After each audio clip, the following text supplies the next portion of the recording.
Hey everybody, it's Casual Boops coming at you with another video, and today we're going to be doing a deep dive into field mods. Field mods have been out for a little while, and I did a preliminary video on it a while back when they first came out, and I've had a chance to tinker with the specifics and get a feel for which mods are good and which mods are bad and which ones you should always pick and never pick. And so I'm going to just run right into it and give you a little like an in-depth breakdown. And we'll start with the artillery because they're the furthest on the right on the list. I don't know. So I'm almost always picking the dispersion during movement because engine power is only going to matter when you're trying to relocate, right? And that does matter sometimes, but the engine power is such a small thing. The 3% engine power is not going to make or break anything. So I would always pick this one. The next one, I'm always picking forward speed because first of all, 5 kilometers an hour is huge. And you wouldn't want to lose 5 kilometers an hour. Good God. And also because this what's this camo after firing?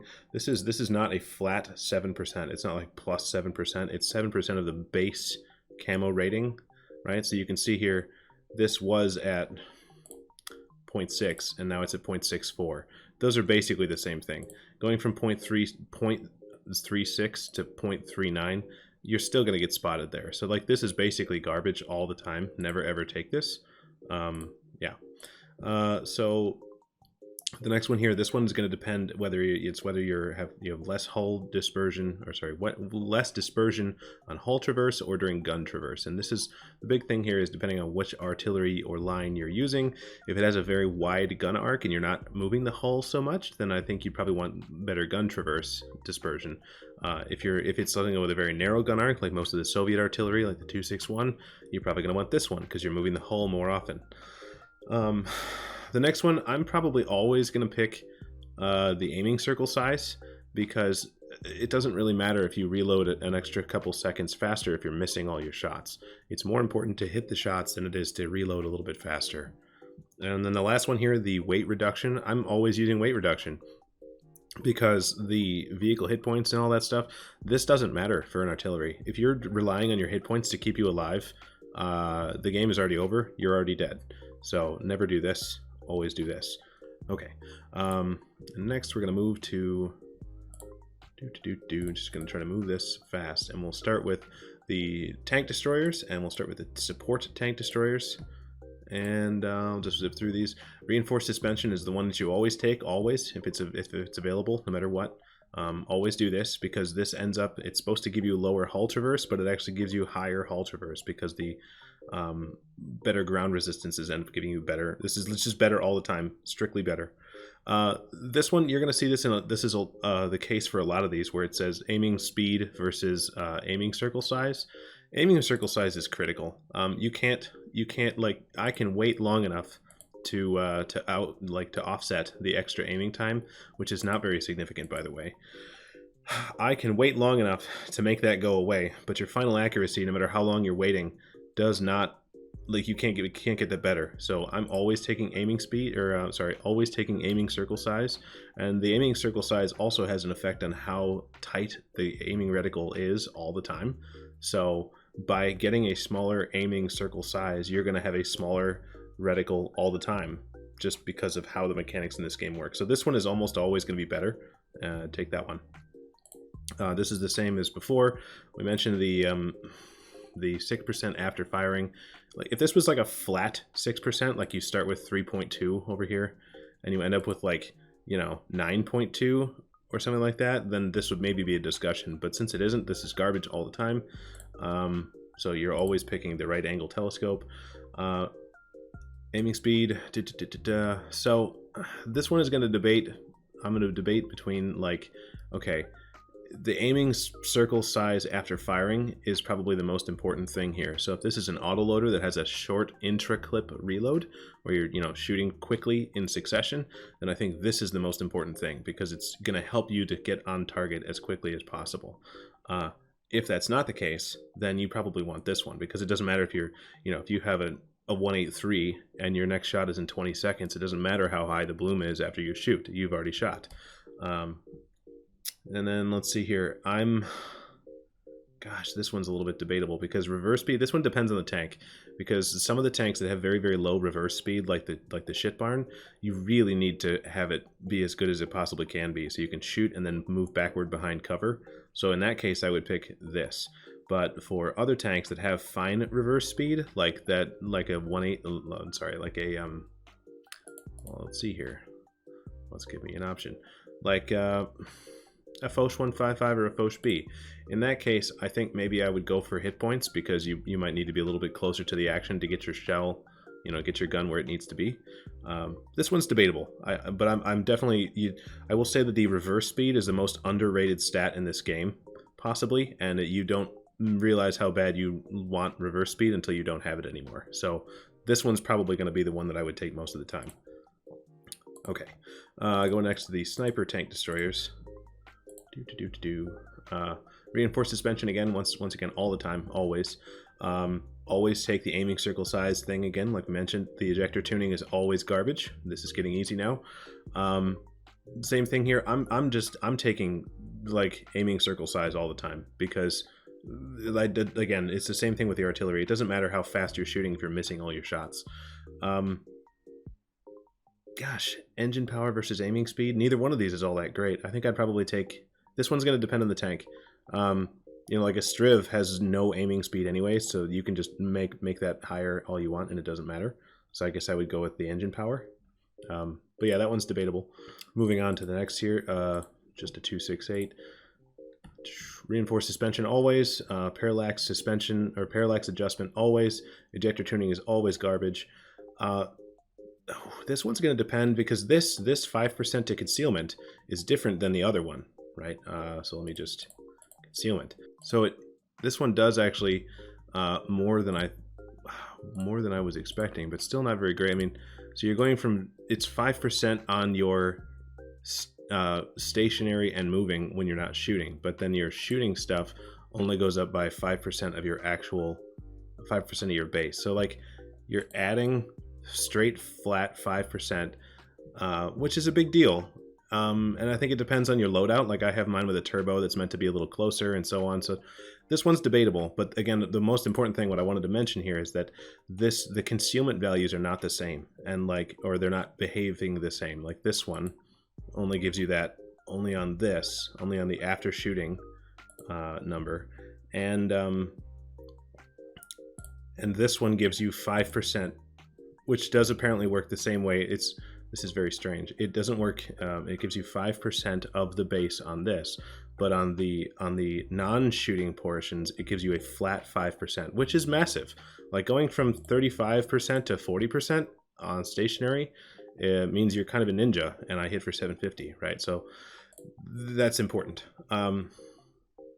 Yeah, I mean, top forward speed versus reload time. This is huge. I'm probably taking forward speed, because I'm going to play my 268 like in your face.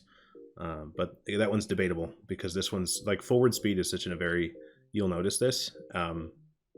Yeah, you notice that on most tanks that are not super slow. You notice the forward speed a lot.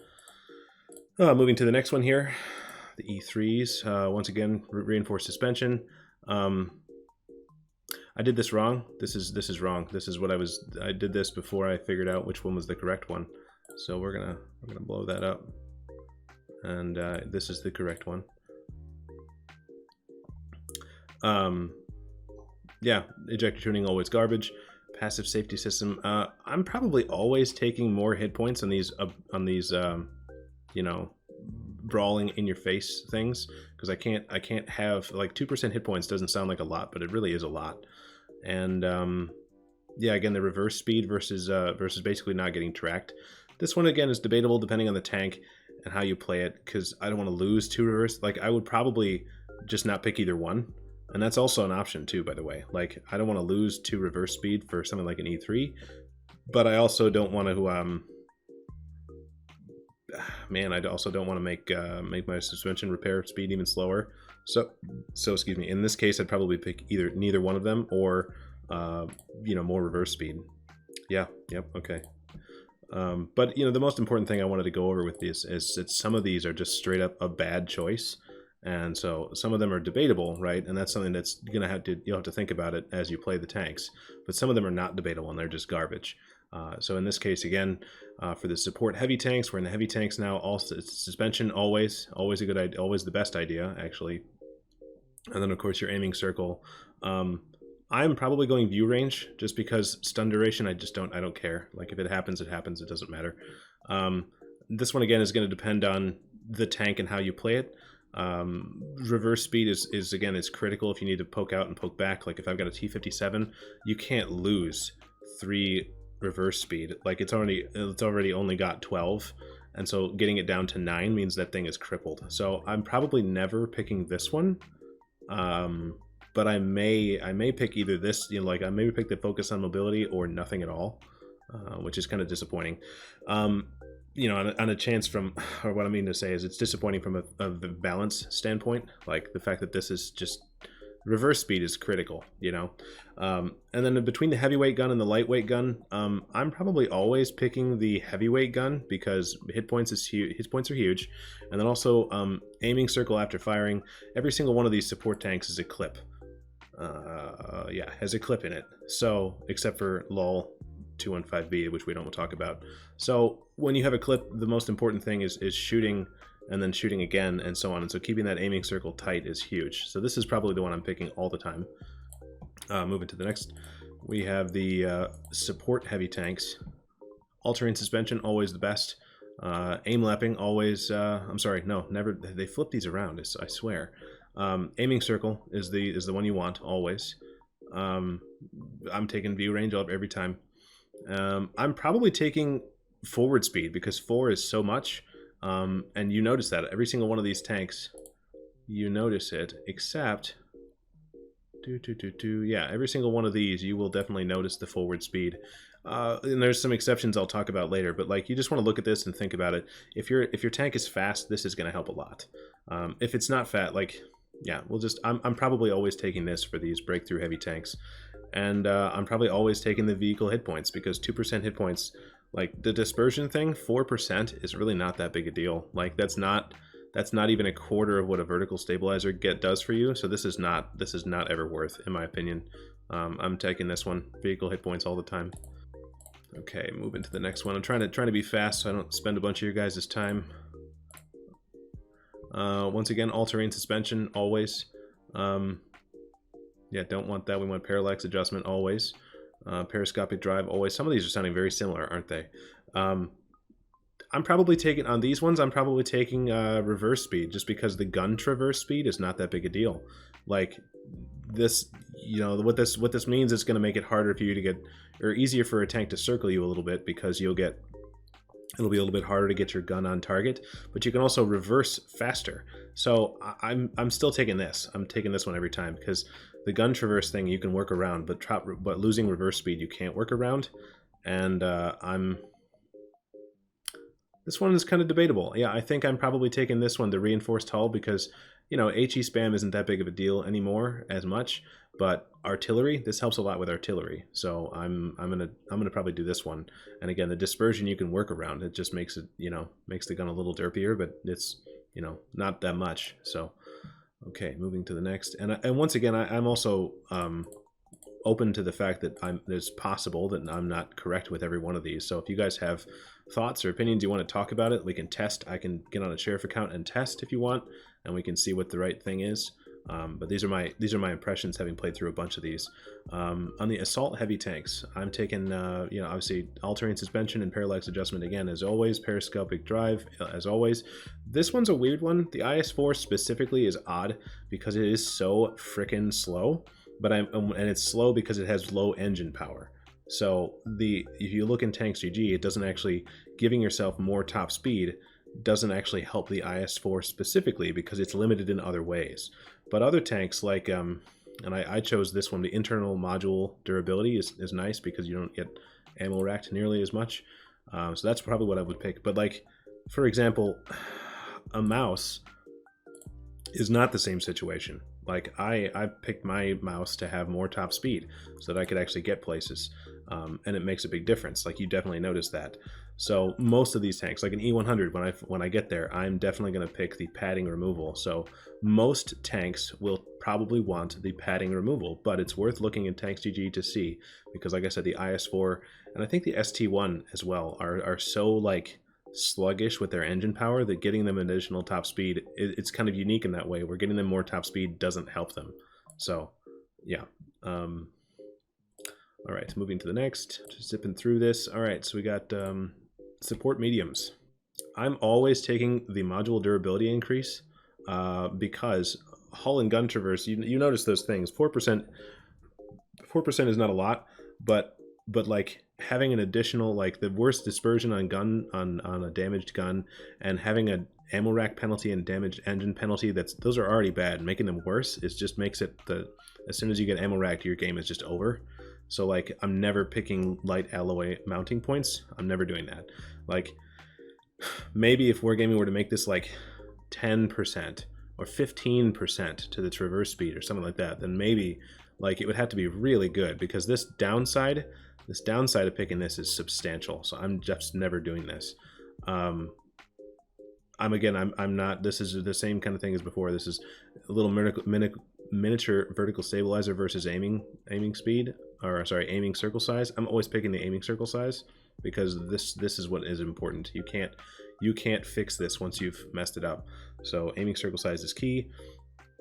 This one is going to depend on the tank and how you play it. Like if for my Leopard 1, I'll probably have, well, I guess, like for a Progetto, for instance, I think I would probably rely less on camouflage and go with reverse speed.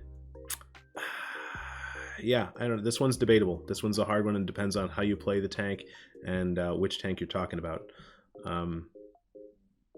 Yeah, and I think the support medium tanks, this one is the same as the heavy tanks.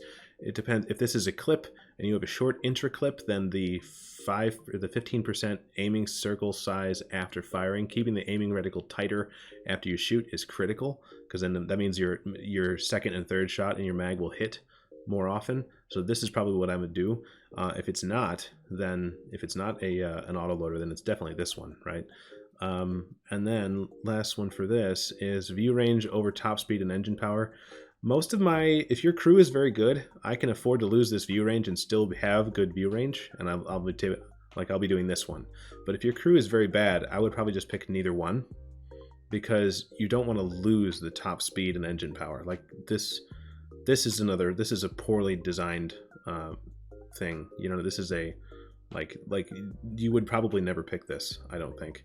Unless you have a tank that's just got such stupid high engine power or stupid high like forward speed that you would not even miss it, not losing 2 off the top. But like every single one of these, I would not want to lose 2 top speed. So that's bad design, wargaming. Onto the snipers. Module durability, of course. Aiming circle size, of course. This again is going to depend on what you play and how you play it.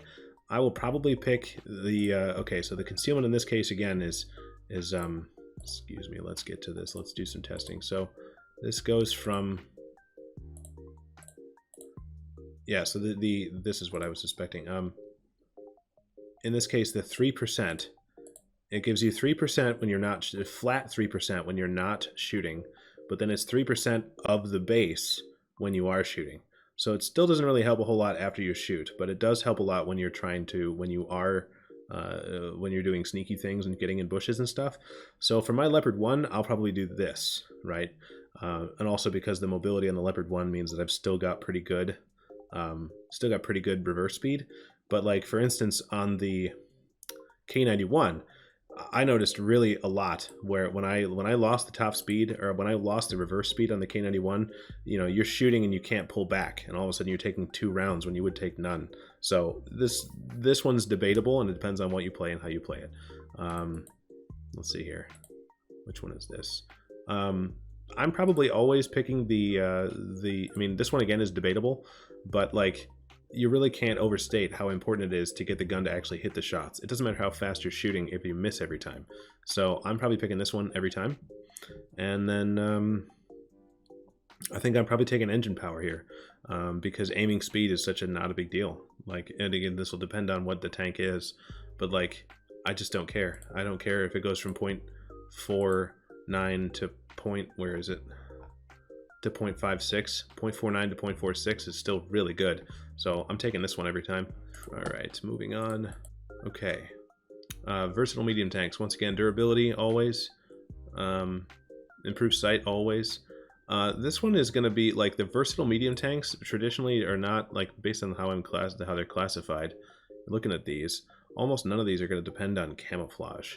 So in this case, it actually makes it a lot easier. Like, I don't care about concealment in my Centurion Action X. I'm taking the turbocharger every time. So in this particular case, like in this, for versatile medium tanks, this is an easy no-brainer choice. You're taking the reverse speed every time, so you can poke up, shoot, and poke back. And again, this is the same as before, where if you have a good crew and you already have enough great view range, I would probably take the I would either take this one, assuming that you have a crew that's good enough and a setup that for equipment that's good enough that you're still over 445 meters of view range. But if you can't do that, like if your crew is new or something like that, or you're in a tank that doesn't allow that, then I would take neither one, because you don't want to get to the point where you can't see things just so that you can going fast doesn't matter if you're running your face into things you can't see. And then this one is kind of debatable. I probably would pick the suspension durability, because 30% is a lot. Getting your tracks knocked off, like, you don't want to lose 30%. That means you're getting tracked constantly. And sure, you repair a little bit faster, but getting tracked constantly sucks. So I'm probably picking this one every time. All right, moving on to the, what is this? Assault medium tanks. Okay, so my E50M is set up a little bit different. Let's pick a different example. I've got the E50M set up for like ramming and things, so it's different for that one. But usually, for most of you guys, what you're going to want for this one, again, is module durability. You're going to want the improved sight. You're going to want the turbocharger, because these don't care about camo. I'm probably taking vehicle hit points on every one of these, because you're meant to be taking shots. And then this one depends on whether you want to try hard or whether you want to meme. Because if you want to meme and ram things, then this is the way, right? This just basically gives you all the benefits of the hit point of the crew skill. What's it called? Controlled impact, which is like 15%, and this gives you an additional 8%. And then engine power. So like if you want to ram and meme things, then this is the way, and this is what I'll get in my E50M. But if you actually want to try hard and actually, play and win and so on and so forth, I think, I don't know that I would pick this one, just because I just pick with neither one. I would just pick neither one, because like, you don't want to lose the engine in this. I mean, it depends. This one's debatable, but I would be really cagey about picking this one, because you don't want to be taking additional ramming damage and losing engine power. But it depends. If you need this as a crutch, like maybe your crew sucks and you can't get over 445 or something like that, then yeah, I would maybe take this to get you up over the hump. Okay, last but not least, we're going on to the medium or the light tanks. For the light tanks, for the wheelie boys, engine power doesn't matter. You need top speed. Top speed is what keeps the things alive. You need this. I'm taking aiming circle every time, and I'm probably, for the wheelie boys, you probably want to take, to be honest with you, I would probably take the HE shell and ramming damage, because like, you don't want to be getting, like, someone's going to ram you in their EBR. You're going to get rammed in an EBR. So I would probably do this one. This one, I'm willing to be wrong. I'm willing to admit that I might be wrong about these ones. So let's talk about this, because I could also see the reverse speed being really important too. But like protection from crew, from injuries, like these things are just made of paper. So if you get shot, you're losing crew members and stuff. That sucks. So this one's debatable, and I'm not 100% sure on this one.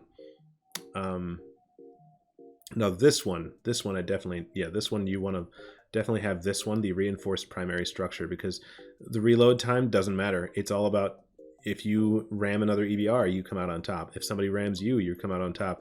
The internal module durability means you're not going to get set on fire nearly as much, which happens a lot to the EBRs. So this one is the easy choice. And then I would probably also take this one, because a half second is not very long. It doesn't, like, if that one was like 2 seconds, then it might be a discussion. Like 2 seconds to the duration an enemy vehicle is visible to you, that's a big deal, but half a second is not. There's RNG involved in that anyways, so what's the point? So this is the one I would take always. And moving on to the regular light tanks, the non-cancerous light tanks. I am always taking top speed because every single light tank at most light tanks are limited, but they can get to their top speed. They don't need the extra engine power. Like it's, yeah, I'm doing this because if you slow down a light tank, it makes it that much easier to hit. This is the most important thing. I'm probably also doing this one again because aiming size is big. It's just like getting your shots to hit. It doesn't look like a lot going from 0.41 to 0.4. When you start adding on all the other stuff that you can make this you know, to make this work, is more important to make your shots count. Because the light tanks don't have very good penetration and not very good accuracy, so this is the way to make that actually combat capable. This one is going to depend on the tank. Like I could see a Manticore taking this one because you need the crew protection. Lol. Yeah, this one's debatable. Again, I've not this. I could see this one because it's debatable. Seems like it might be well designed. Good game, more gaming. Nice work. In this particular case, this is also going to depend on the tank. Something like a WZ-1321 that has just shit for concealment, I'm taking the concealment.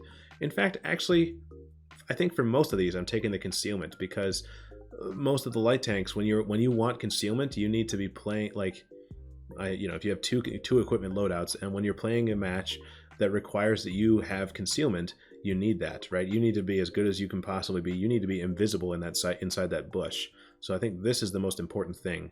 And you can compensate for the lack of vision. You know, the view range, you can get that back in other ways, but you can't really get the concealment back. So this is what I would do. And this one here basically depends. The question is, do you want to spot light tanks hiding in bushes or everything else? And my view here is that when you're playing a light tank, your biggest enemy is the enemy light tank. So I'm taking this one so that it's easier for me to spot enemy light tanks behind foliage, or tank destroyers that are camping in the back. You know, like Prokhorovka.